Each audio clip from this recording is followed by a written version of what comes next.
Drop it.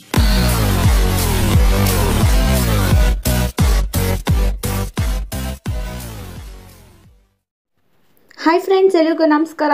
ಇವತ್ತಿನ topic ಬಂದು baby head turning ಅಥವಾ ಬೇಬಿ ಡ್ರಾಪಿಂಗ್ ಅಂತ ಹೇಳ್ತೀವಲ್ಲ ಅದು.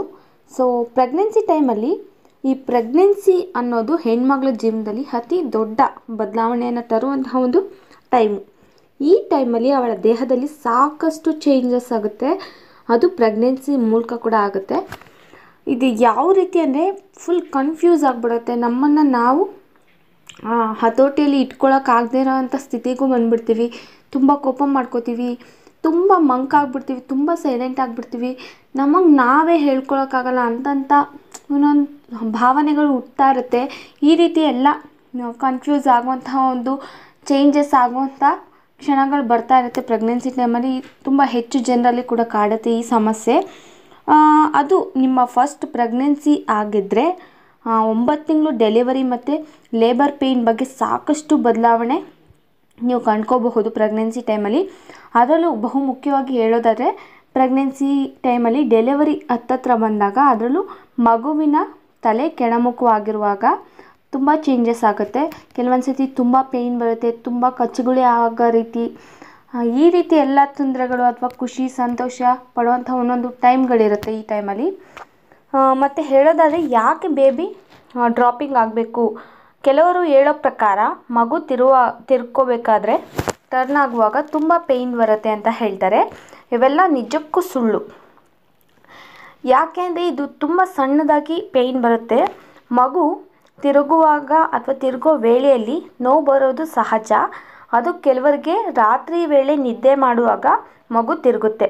ಮಗು ಸರಿಯಾದ ರೀತಿಯಲ್ಲಿ ತಿರುಗಿದ್ರೆ ನಿಮಗೆ ನಾರ್ಮಲ್ ಡೆಲಿವರಿ ಆಗುವಾಗ ಯಾವುದೇ ಕಷ್ಟ ಇರೋದಿಲ್ಲ.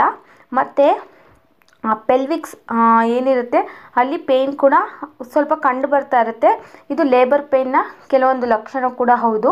ನೀವು ಬೇಬಿ ಡ್ರಾಪಿಂಗ್ ಆಗುವಾಗ ಇದು ಡೆಲಿವರಿಗೆ ಅಪ್ರೋಚ್ ಮಾಡ್ತಾ ಇದೆ ಅನ್ನೋದು ಕೂಡ ಒಂದು ಸೂಚನೆ ಅಂತ ಹೇಳ್ಬೋದು.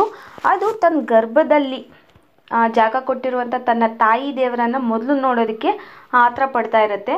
ಅಷ್ಟೇ ಅಲ್ಲದೆ ಹೊರ ಜಗತ್ತಲ್ಲಿ ತನ್ನ ಅಪ್ಪ ಅಮ್ಮ ಅಜ್ಜಿ ತಾತ ಚಿಕ್ಕಪ್ಪ ಚಿಕ್ಕಮ್ಮ ಬಂಧು ಬಳಗ ಅಥವಾ ಹೊರ ಜಗತ್ತಿನ ಸುಂದರ ಬದುಕನ್ನು ಕಟ್ಕೊಳ್ಳೋದಕ್ಕೆ 9 ತಿಂಗಳು ಹೊಟ್ಟೆಯಲ್ಲೇ ತನಗೆ ಜಾಗ ಕೊಟ್ಟಿರುವಂಥ ತನ್ನ ತಾಯಿ, ಅದು 9 ತಿಂಗಳ ನಂತರ ಅಥವಾ 7ನೇ ತಿಂಗಳಲ್ಲೂ ಕೂಡ ಬೇಬಿ ಡ್ರಾಪಿಂಗ್ ಆಗೋಂತಹ ಅಥವಾ ಲೇಬರ್ ಪೇಯ್ನ್ ಕೂಡ ಕಾಣಿಸುವಂಥ ಸೂಚನೆಗಳಿರುತ್ತೆ.